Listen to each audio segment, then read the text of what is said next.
Hello and welcome everyone to this 25th episode of Deep Point with GillyCricket.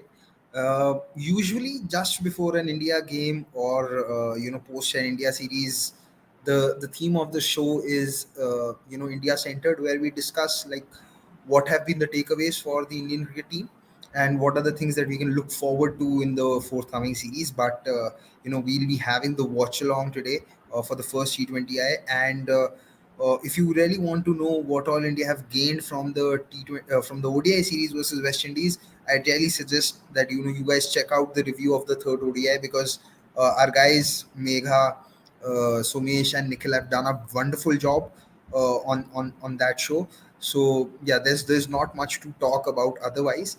So I thought might as well change it up a little and talk about something which is a little peculiar and it's certainly not being received very well and that is the overrate penalties that England and Australia have faced for this Ashes. Australia have been deducted 10 points, England have been deducted 19 points in total. Given that both the teams won two test matches and one was a draw, they should have gotten 28 points out of these five test matches, but England are on 9 points while Australia are on 18 points. And if you think about it, England have lesser points than what they would have essentially gained for a win. Like for a win, you get 12 points. So uh, definitely, many feel that these overrate penalties have been extremely harsh.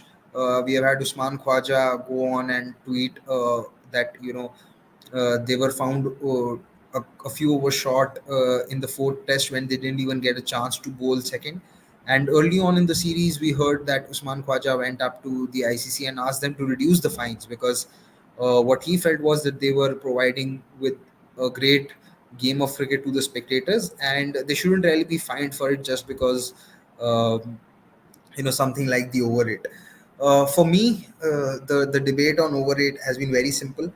When it comes to test matches, I am of the view that if your test matches are finishing with the result, there should not be any overrate fines, because what we have also seen is due to with captains wanting to avoid the overrate penalties.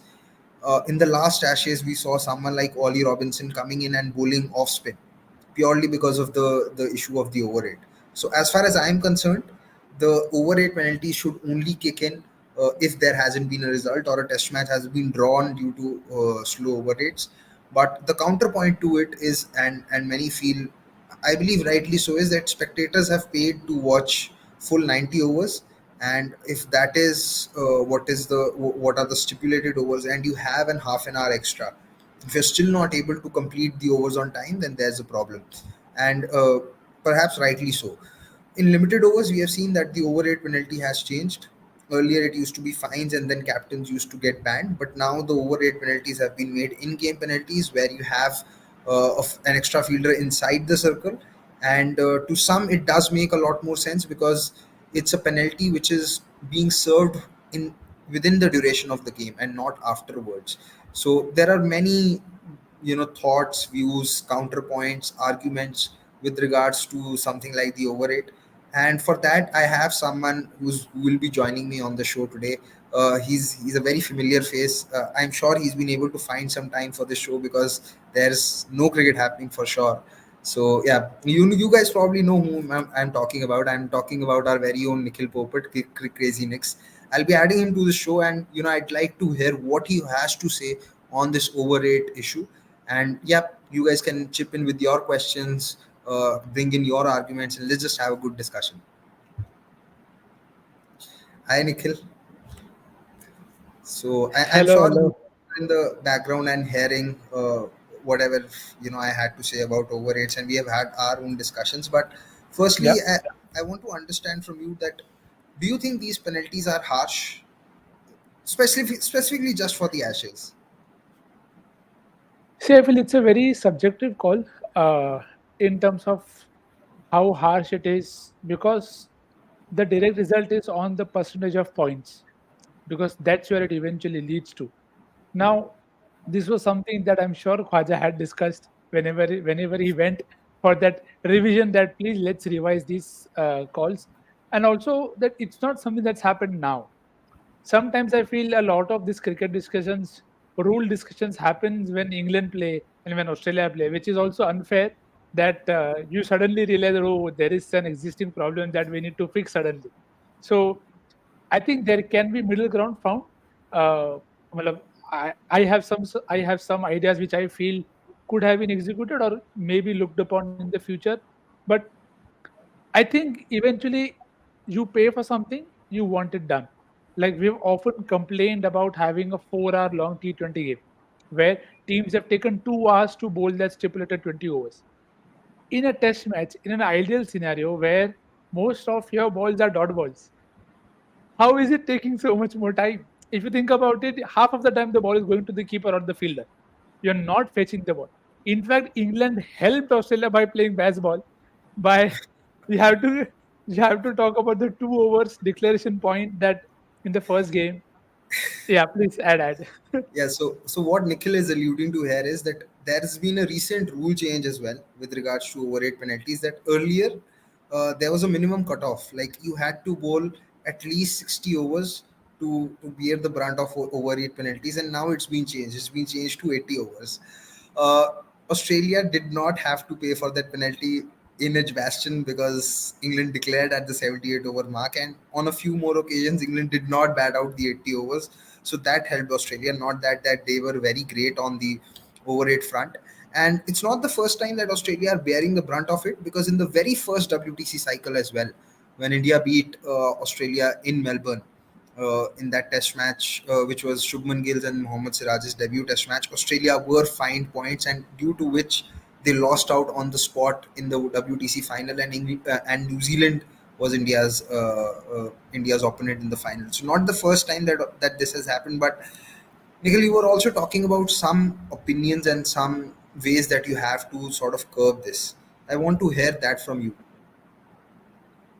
Yeah, so as you rightly pointed out that we have in-game penalties in limited overs format. I feel it is time that you start those in test as well. That you any which ways have a half an hour. So you might as well use that half an hour both at the start and at the end to ensure that you do not go off the field till you have bowled 90 overs. It is as simple as that. That the team knows we have to bowl the stipulated number of overs for the day. We do not go off.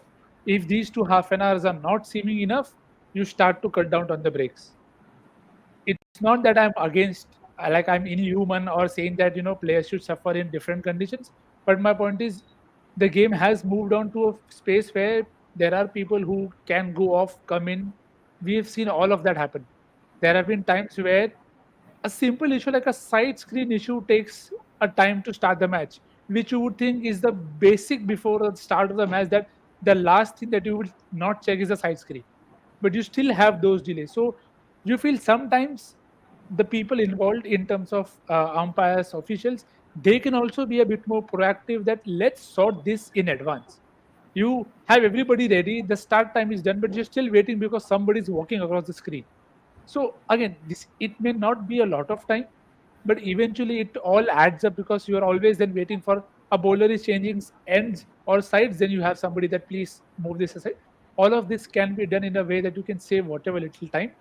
Eventually, I feel you can get those half an hour, 1 hour extra every day. You anyway start half an hour extra when there is rain. There is no reason for you to not do that otherwise, and it's not something that's out of the box. Teams do arrive at the venue in early enough so that they can start early also. Yeah, for me, from purely a viewer point of view, I have an issue with the overrates in limited overs cricket, but not really in test matches. And I've said it because uh, the game goes on till it's finished in limited overs. But in test matches, you do have the time of stumps is more or less fixed. So as a viewer, you know when you are getting off. So that is probably, I'm speaking just from my own convenience, and I feel, yeah, I am okay with poor over rates in test matches. Not, but it's a sure no for me in limited overs. But I can also understand what people say, that they've paid for a stipulated amount of overs to be bowled, etc., etc. But the counter argument to that is that would you rather watch 95 overs of days play in what happened between India and West Indies, or 80 overs of what was happening in the Ashes? But yeah, I personally feel, like you said, there has to be a middle ground, because rules cannot be made depending upon where the cricket is happening and what is the quality of cricket happening, because that is something that you cannot control. So yeah, that is one. But overall, do you think subcontinent teams could be at an advantage because of them having more spinners, or even if they have one spinner, that the likelihood of that spinner bowling a lot more?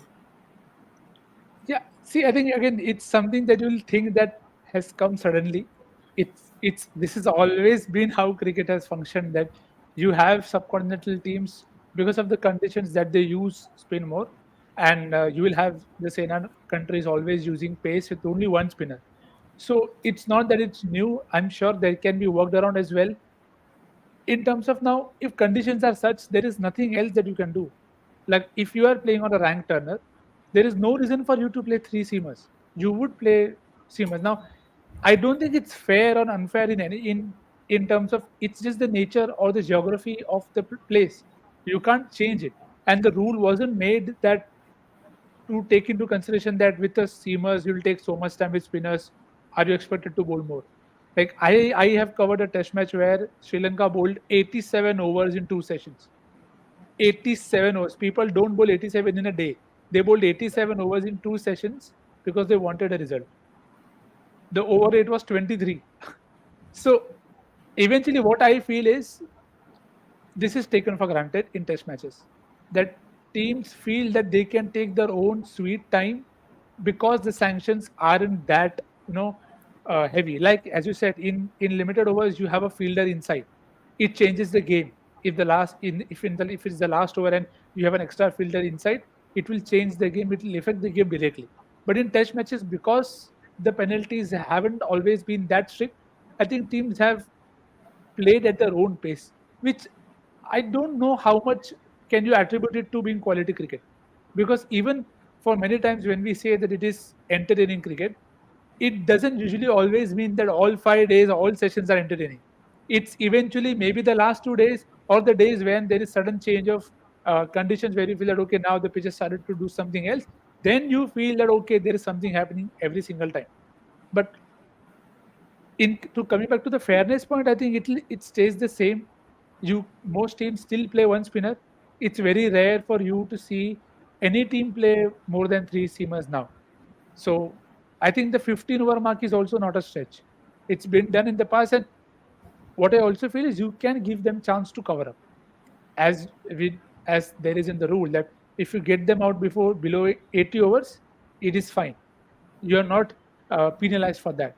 But I'm sure maybe the stakeholders can get together and find a way that if at all you are behind the time, what can you do to ensure that you cover up for it? Also, one other thing that is here is that while subcontinent teams might be at a slight advantage with spinners, what they also need to account for is that subcontinent has tropical conditions, so the weather is something that also saps out more energy. But when you are playing in England, the weather is far more conducive for you to even recover quickly. So yeah, I also feel that one over to be bowled in 4 minutes is not something which is that extreme. It's not something. And we have seen in the 100 that we are seeing that teams are bowling their overs in time. So if they're able to do it in 100, where the ball goes to the boundary, you have to fetch it, might as well do it in test matches. But on that note, thank you, Nikhil. Thank you so much for joining in and chipping in with your views. Now I'll be adding someone else. He's also been very regular, and just when I started the show, I had spoken of how both Nikhil and Sumesh did an excellent review after the third ODI, wherein you can actually go through it and talk about all the takeaways that India have from the ODI series, which was one of the reasons that today I'm not discussing that series. And in the watch along, we'll be doing the preview and talking about what all is for India to gain in the T20I series. But now I'll be adding Sumesh, who will share his views on the whole overrate conundrum, controversy, or whatever you want to call it. Hi, Sumesh. Hello, hello. This is my first appearance on your show. Manager साहब सारे show आपके अरे हैं. नहीं नहीं, आपके show आपके ही है.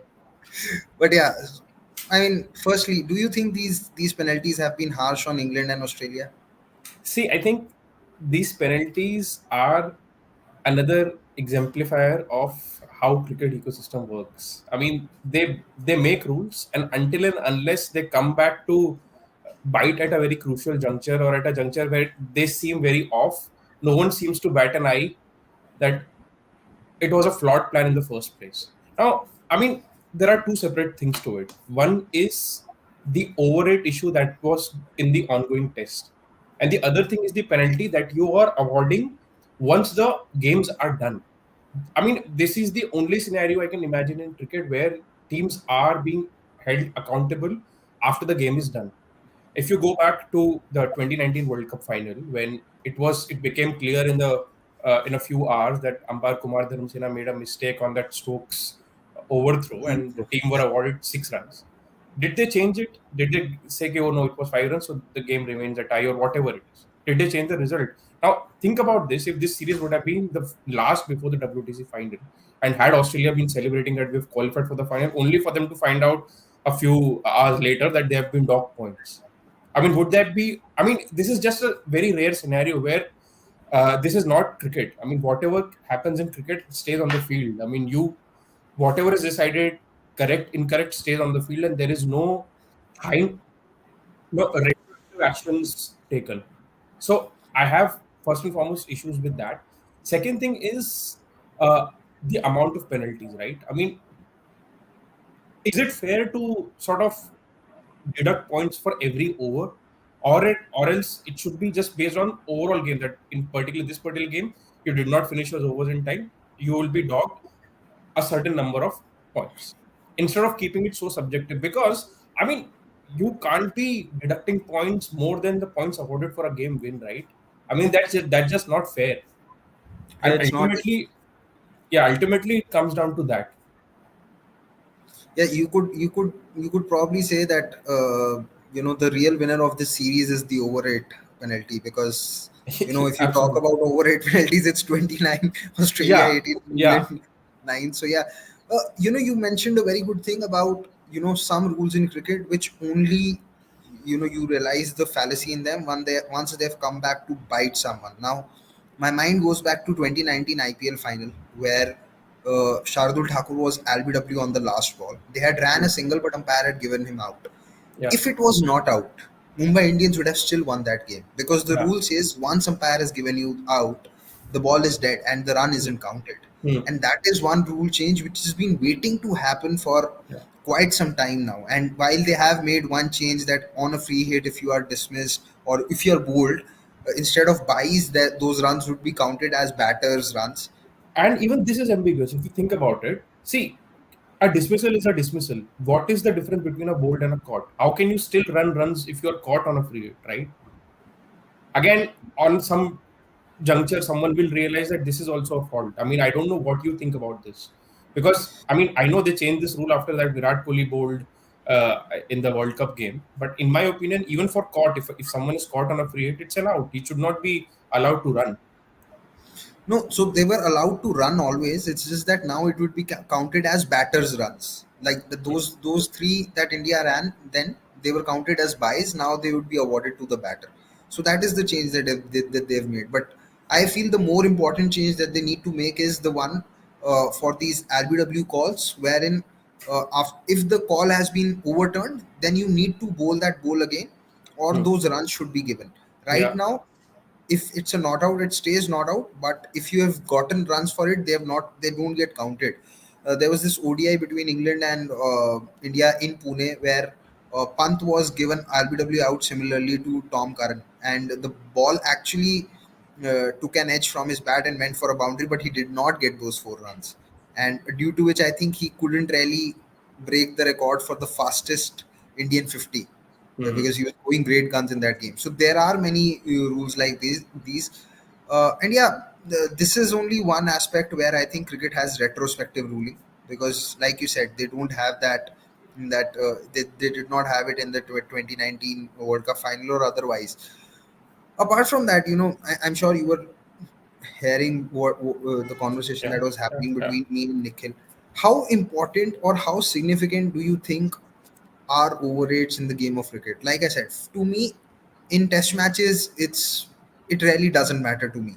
I'll be very honest. As long as there is a result, I will not penalize a team. But in limited Yeah. overs, it does matter to me because of Hmm. the because those games are to be completed in a specific time frame, and the audience is waiting. And the cricket also is competing with other sports which hold your attention span for a shorter time. You look at Hmm. football, you look at basketball, you look at hockey, you look at other sports. So what's your view on the whole overrate significance in the game? So there are two important points that you mentioned there. One is as long as there is a result. So I agree with that. I mean, at the end of the day, if I'm going to watch a test match or anyone who's going to watch a test match, they won't really be counting the number of overs that they saw. They'll only be watching the action, and if that's worthy of their time, they'll be happy. And as long as the result of the game was not affected because of fewer numbers of overs bowled, the audience per se won't really care. That's my personal take. Regarding the white ball cricket, I think the in-game penalties are introduced, which is a very very fair way to assess this, and something similar to be is I feel is, should be done at the test level itself, because that would be fair and won't be retroactive like what we discussed is going on right now. On the test level, I feel, I mean, in my honest opinion, the future of test cricket actually remains uh, on the fact that how much of the time can we save because of rain and bad light? Because in my opinion, future of test cricket will rely if we can somehow move to, indoor stadiums or potentially stadiums where you don't really have to get off and you're not getting off because of rain and bad light. Coming to the point on overrates, I feel to add another element to it, we need to have overtimers. you know, uh, Umpires and officials need to decide that if a pacer is bowling, this is an average minute that a pacer should take to complete his overs. If a spinner is bowling, this is the average. And similarly, they should have proper stipulated stoppages. Let's say if there is an injury stoppage, so that should be accounted for. And if and only if there are stoppages which are not due to the batting team or the bowling team, like the injury or anything which is unforeseen, then it asks for them extending beyond the time. Because if you're, like, say what Tom Moody suggested, that they should keep playing on, I feel if you're going to allow it, test cricket, test the days might even stretch for an hour, and you would still not get 90 overs, because teams will find time to. I mean, they won't really care, right? There is no incentive for them to finish it off early. Yeah, and we saw very recently in the IPL that even when there was an in-game penalty, MS Dhoni was fine with it. Yeah, We saw that in the qualifiers. but So it came at a cost. So it they were came at a okay with the cost. cost. So Yes, even right yes. now, let's say if a stipulated time is there, let's say 5 minutes for a pacer or 3 minutes for a spinner, assuming that, and if let's say a pacer has completed his over at around 5ish, but they're taking a break so that it's get extended. Now, umpire needs to intervene. That if first warning, if it happens again, we'll dock a run from your innings, or we'll award one penalty run. And if the team is okay that, oh, right now this break is far more important for us, more than important than the one run that the team would be no given, then it's fair. It's a fair call. But at least it will be in game. It will be transparent. Right now, the issue is none of what has happened is transparent. I mean, it's just a subjective call that has been taken, keeping into account various other things, because they have not. It's not transparent, right? They have not directly taken 83 overs minus 97 overs. This is the penalty. No, it's subjective. Yeah, it's subjective. Plus, like you said, it's the penalty that you talked about is very similar to the penalty that teams face when they are running on the danger area in the pitch. Yeah, The bowler does it thrice, he's taken off. If the yeah. batting team does it thrice, the other team is awarded a 5-run penalty. But yeah, the other thing is, I don't think that all venues in the world have that luxury that you can keep playing on. Hmm. If you're True. playing in Eastern India, if you're playing in Kolkata, we have had even in summers difficulty to play beyond 4:30, Hmm. and that there are going to be these issues in a lot of So this places. is where you'll have to start early. Even in England, I mean, I just don't know the reason why don't they start early? Because even on days when they lose overs to rain or light, they usually extend it the next day. They never start early. So I think this is just basic common sense which needs to be implemented across venues. Yeah, true. Any other rule that is coming to your mind which you think might just come back to bite some other team? Oh, that's a good question. Ah, at this moment, I can't think of any. But yeah, I mean that LBW thing that you spoke about is fair. But yeah, at a personal level, I don't like runs to be given to the team when they're out on a free hit, because that's just luxury, taking luxury to some next level. If you're out on a free hit by any other way, by any which way, you should not be given runs. The one rule that I really want to see in the game of cricket is, having proper injury substitutes. We have seen there are substitutes for concussion. We have seen there are substitutes for COVID, because that happened in a test match between England and South Africa, or England and New Zealand. I'm not wrong, where Matt Parkinson came on for Ben Fokes, because Fokes got COVID. So you've already had substitutes for concussion and for COVID. Why not why don't you have it for other injuries? Like, we saw there was this test match between India and Bangladesh, the first test match. Bangladesh had two bowlers injured, and they were Hmm. bowling with literally three bowlers, with even someone like Liton Das coming on to bowl. And Hmm. you know so I feel, those injury substitutes, yes. uh, the counterpoint is that teams will start taking advantage of it, wherein they might fake injuries. But I feel for that, you need, like, you have the match official or the match referee, you probably need to have a match doctor or a match medical officer who decides what is Hmm. the extent of an injury and then allows it. Because I feel Yeah. uh, this is where a team is being penalized for something which is beyond their Hmm. control. Hmm. A Yeah. fast bowler can pull their hamstring at any point of time.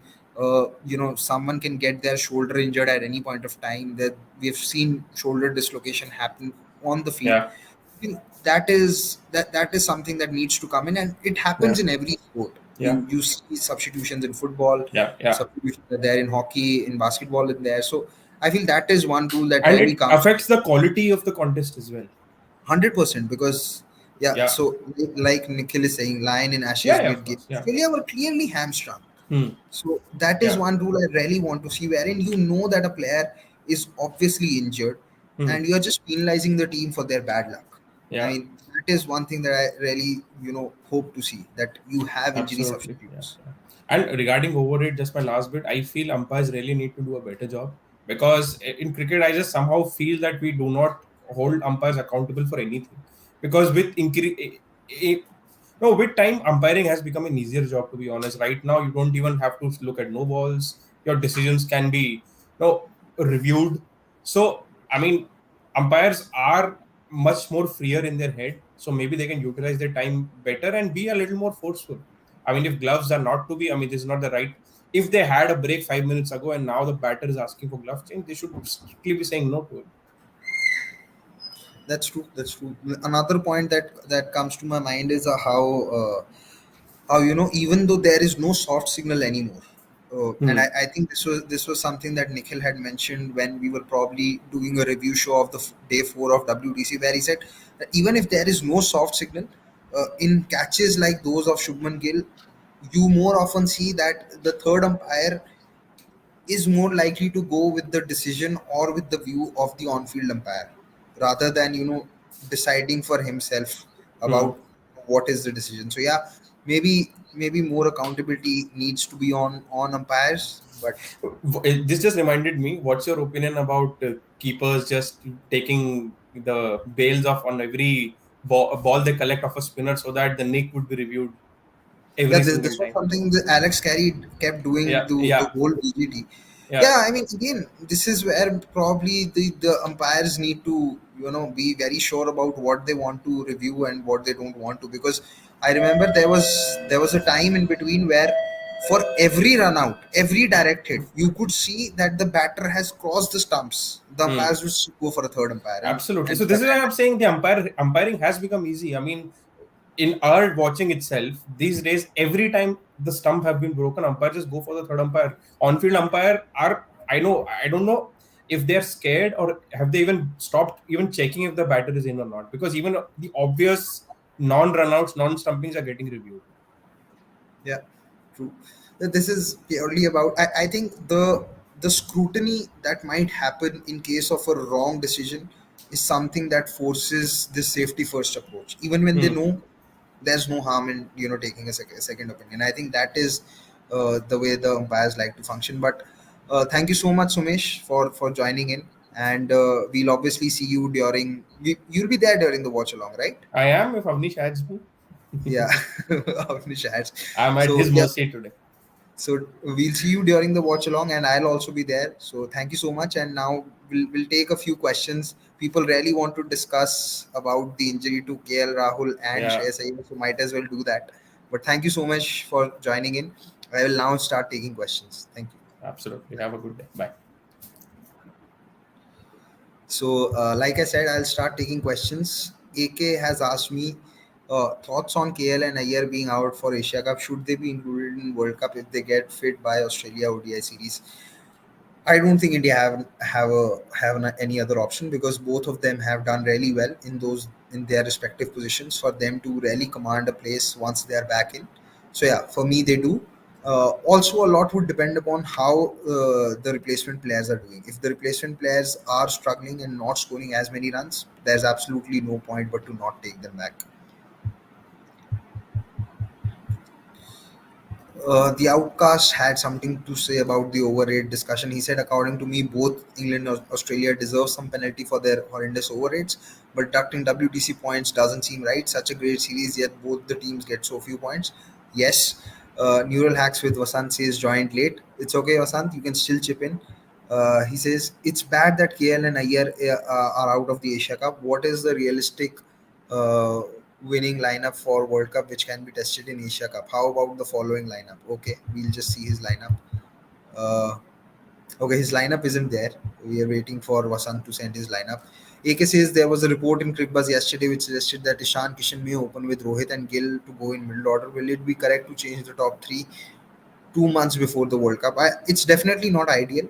And if Rohit and Kishan were to open, I'd rather have Gill at four rather than moving Kohli to four because of Gill's superior spin game. I think that actually suits him much better. So if it is in, if it is one in if it was in my hands, I'd move Gill to four and keep Virat Kohli at three with Rohit and Kishan to open. But that's my viewpoint. Your 11 for Asia Cup first match versus Pakistan, who you will play in middle order, Samson or Ishan as keeper? I think if the reports are to be believed, then Ishan Kishan will open, so he plays as a keeper. But if it was in my hands, I would have Rohit and Gill open, Virat Kohli at three, someone like Sanju Samson at four, Hardik Pandya at five, Surya Kumar Yadav at six. I'm assuming that both KL and Shreyas Iyer aren't there. Hardik Pandya at five, Surya Kumar Yadav at six, Ravindra Jadeja at seven, Shardul Thakur, Kuldeep Yadav, and then Siraj and Shami, or Siraj and Bumrah, depending upon if Bumrah is fit or not. If Bumrah is fit, I'll play Bumrah and Siraj. So that is my 11. AK asks your today's 11 for India versus West Indies T20. Gill opens with Jaiswal, but I think India might still open with Ishan Kishan and have Jaiswal at three. But Gill opens with Jaiswal. Uh, then I'll have Surya Kumar Yadav at four. I'll have Hardik Pandya at five.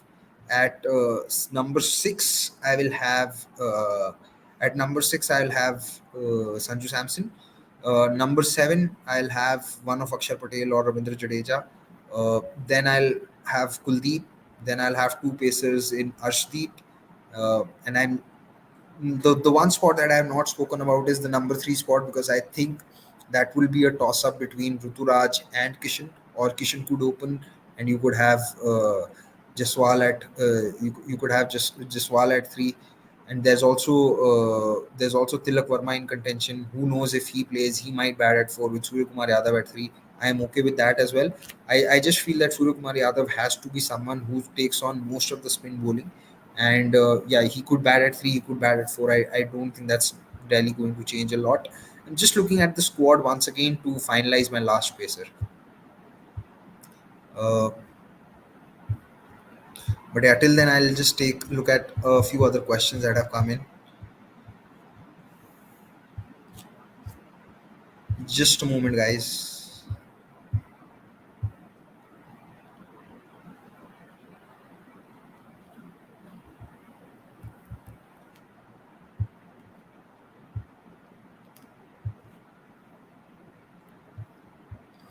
I'll take the next question.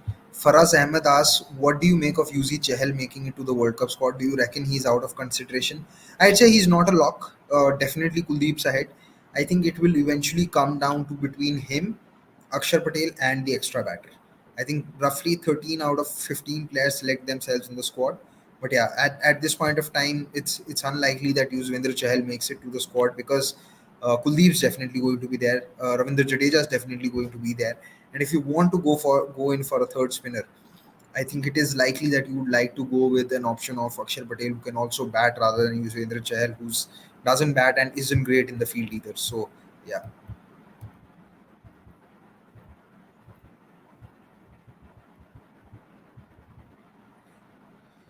Yeah, so coming to the 11, I was just looking at the bowlers that India have in the squad. There's Arshdeep, there's Avesh Khan, there's Yuzvendra Chahal, Kuldeep Yadav, Mukesh Kumar, Ravi Bishnoi, and Umran Malik. So between Umran and Mukesh Kumar and Avesh Khan, there will be another pacer that I'll play. I'm sorry, but there isn't any Shardul, so I got that wrong. I think then India will probably have Ravindra Jadeja at 7. There will be one Kuldeep Yadav for sure, and then amongst the three, it could be another spinner in maybe one of Ravi Bishnoi or in one of Ravi Bishnoi or Yuzvendra Chahal, or India could also go in with someone like Akshar Patel who provides you another batting option. And then there would be another pacer, which I think at this point of time for India would be Mukesh Kumar. I am not sure what are India's plans with Avesh Khan because and Umran Malik as well. I don't think India have shown the confidence that they really want to continue with Umran even in the World Cup squad because of his issues with consistency. So I think India will probably go in with Mukesh and Arshdeep as the two pacers and Hardik being the third one. So coming to Avesh Khan, I'm really not sure what India's plans are with him because he was in the squad, he was in the team last year until the Asia Cup, until that game versus Hong Kong in the Asia Cup where he got hit for runs, and after that he was just out, and now he's been brought back in despite not really having a great IPL. So really don't know what's up with him. But yeah, Vasant Narayan has something to say on the injury substitute that we were discussing. Why not bring in a sub rule where a team can exercise that if a team suffers from injury or can use them even for non-injury, more of a tactical call, but cannot use them if it is already used.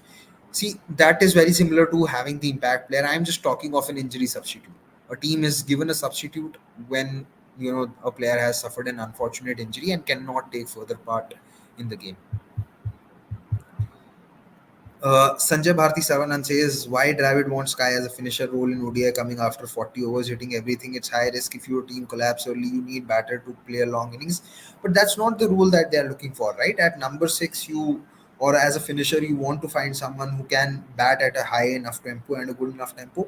Also, you need to realize that in the full strength Indian 11, there are enough accumulators.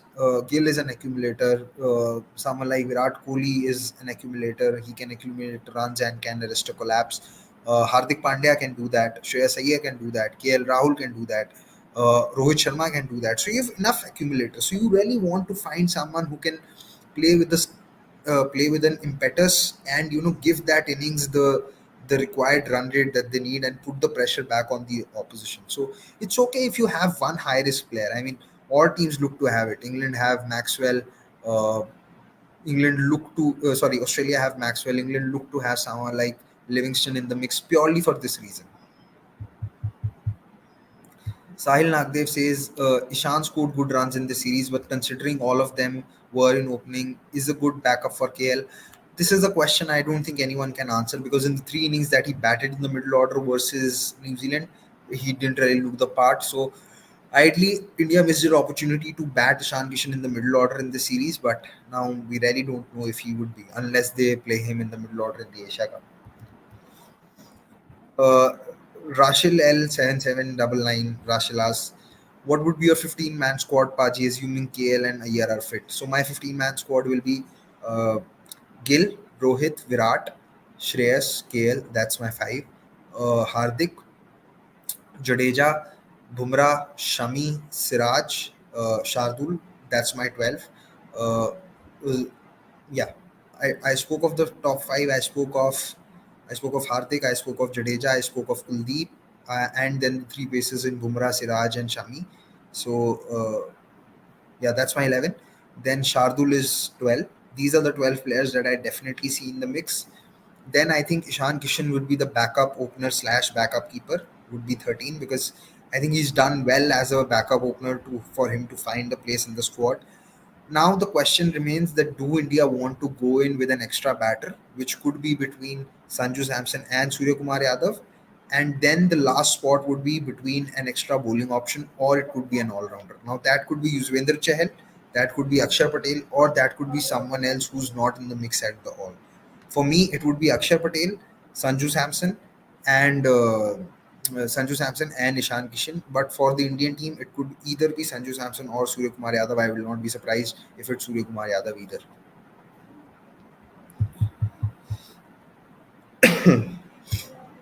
Sanjay Bharti Saranan says Ayer coming back more important than KL because of game against Spain.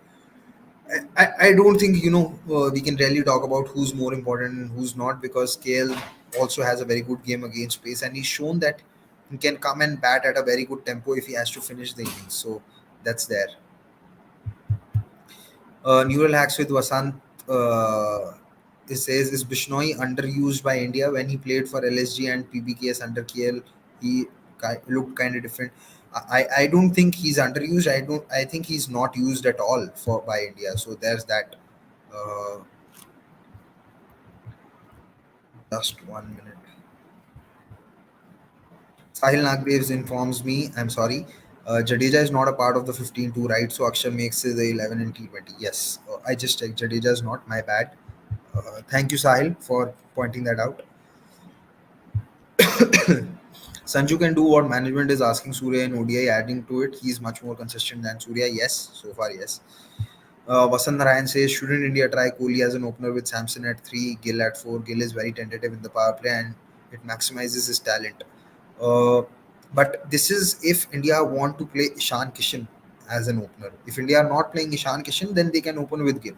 And I don't think that they want to try Kohli at 3, because Kohli has shown that he can be the best collapse arrester and the anchor in the ODI format that there can ever be. So really don't see a point in fixing or changing him, because if there is early movement and he gets dismissed, then there is no one like him to hold the innings together. Paji's team management brave enough to give another chance for Akshar Patel as number 4, considering Iyer is not available for Asia Cup. I hope so, but I'm not sure if they are. Sahil Nagdev says, would you pick Shami or Shardul in the 11? At this point of time, I'll have to go with Shardul because Shami doesn't really bowl well at the death. And for new ball, if Bumrah is available, Siraj and Bumrah can do the job. And Shardul has shown that he's improving. He's starting to show the smarts. He was perhaps India's best pacer in the ODI series that concluded, and he was really bowling well. And he offers more than Shami with the bat. So yeah, for now, I probably will go with Shardul.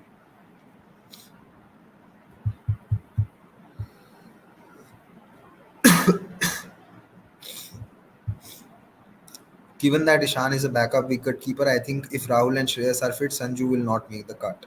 Probably, yeah. It's possible that India could go in with Surya Kumar Yadav. What are Akshar's performance in ODI? Averages 18 with the bat and 30 with the ball. Meanwhile, Sundar averages 31 with the bat and 27 with the ball, but also adds variety in attack. Management is just mixing the formats. See, I don't think for starters Akshar has got a consistent run in ODIs. That is one. I am not sure when was the last time Akshar played 3 ODIs on the trot. As far as Washington Sundar is concerned, yes, he has better numbers, but his injury concerns are something else altogether. He The management really wants to try him and wants to play him, but he keeps getting injured, and I don't think anyone can help that. AK asks if Shardul starts in World Cup 11, then who will you drop between Shami Siraj? Considering Shami's experience and has good World Cup record, and Siraj has been the best ODI bowler in last 1 year. For me, Siraj starts. In form over the last 1 year, far more important than records, and Shami doesn't bowl at the death. Siraj does. So yeah, for me that is more important. Anyway, I'm not really going to take a lot more questions on India West Indies because we will be having the watch along starting at 8 p.m. when the T20I begins, wherein we will be discussing a lot of these questions. And like I said early on, we have already done a series review post the third ODI on India versus West Indies and what have been India's takeaways. So please watch that. That covers and answers a lot of your questions, because if I keep doing that, it's just becoming repetitive. So yeah, I hope you guys understand, and yeah, have your say on the topics that we have on the show, because there is cricket happening outside of the Indian team as well, and there are a lot of things that can be discussed which are not always one of the burning issues. So because that helps with the variety in the kind of content that we can produce, and it's also sometimes good to have discussions which are not India related. At least that what I think so. But yeah, you guys can probably differ, and for you that is why we have a lot of watch along. We have the series, a preview, a review. So do tune into that. A couple of last questions that have just come in. Neural Hack says, if KL is injured, why not play Kishan opening Gill at 4 directly? This is something that I spoke of, that India could look to do this, and I am okay with this because Gill has a very good game against spin. I'll keep Virat Kohli at 3. Do you think since KL and Shreyas are not fit by Asia Cup, they should be considered for the World Cup? I have answered this. I think their record speaks for themselves. And if those who are replacing them are not doing enough, then you have no other option but to go back to them.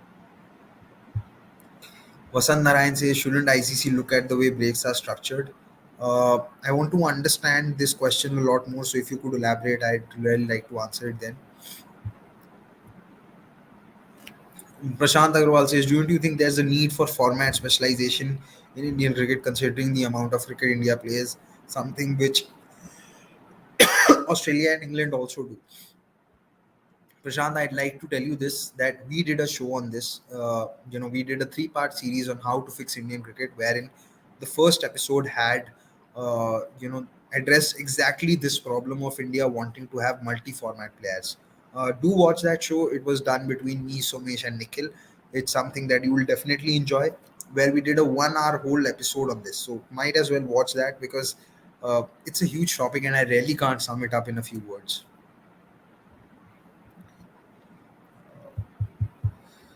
Sahil Nagdev says, any logic behind giving Ruturaj last ODI instead of Akshar? I didn't find any. I would have stuck with Akshar for sure.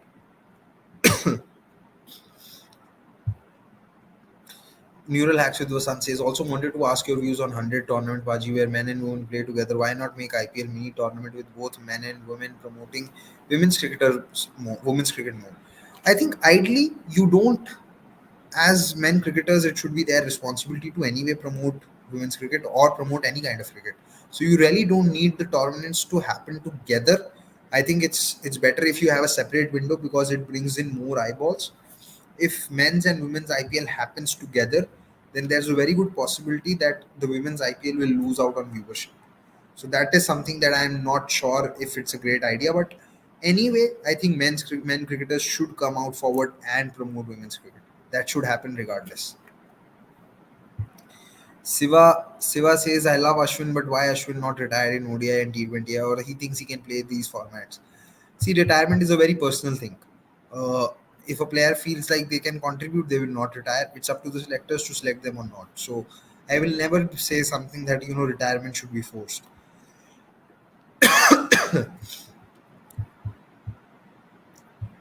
A thinks, I think there is no point of having overrates for test matches where time is fixed for each session.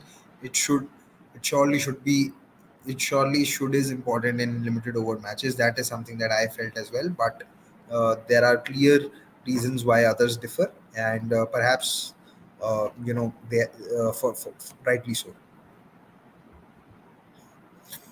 Paji, for me, Ishan starts as keeper, and if you want to play him, his best position is opening. This also gives an option of playing Akshar as a floater, having Akshar, Jadeja, Hardik as 5 to 7. Opinions, Paji? You can try that. I don't mind it. Uh, but this basically means that you go in with one specialist batter short. Or do you really? I'm just. Okay. Kishan opens, then Gill at 4. Yeah, I think it's fine with Shardul at 8. I don't mind that. I don't mind that. It's something that I've spoken earlier. So yeah, I'm okay with this. Anyway, guys, I was about to end the show 5 minutes ago, but a lot of questions came in, so I did answer it. But I won't be answering anymore because I've been on the show for 15 minutes. I need a break, and you will see me again on cricket.com during the watch along today when we do it for the India versus West Indies first T20I. Please do tune in. And to all those who are watching, I just request you that please like this episode and do share the channel and its contents with your friends or family who you think are cricket fanatics or just love to consume anything which is related to cricket. We have loads of cricket content for all of you in different types and forms. There's obviously our app. On our social media we keep posting a lot of nuggets and trivia, which I'm sure a lot of you will enjoy. So please do subscribe and do follow cricket.com on all our social media handles. If you want to connect with me, you can follow me on Gurkirat S Gill on Twitter and on Gilly Cricket on Instagram. So yeah, that's all. Vasant Narayan says that long time after watch along. Yes, it's happening after the IPL. So yes, it's been a long time. Deepak Mudaru says, why shouldn't we try Tilak Verma in ODIs? Reserve this question for the watch along. That's it for today. Thank you so much for tuning in. Goodbye. Bye, goodbye, and see you during the watch along.